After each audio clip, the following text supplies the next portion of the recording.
Visiems, taigi šiokios tokios naujienos iš Bybit platformos.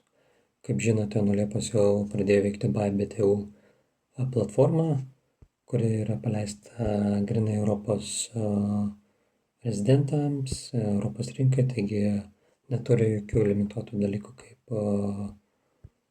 bybit.com, būdavo atidarydavai kažkurie puslapį neveikia.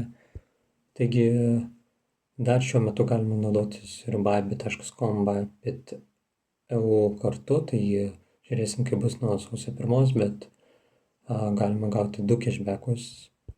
Vieną iš bybit.com, jeigu baigėsi, tada galima gauti antrą cashbacką iš Bybit EU, taigi dvigubas laimėjimas.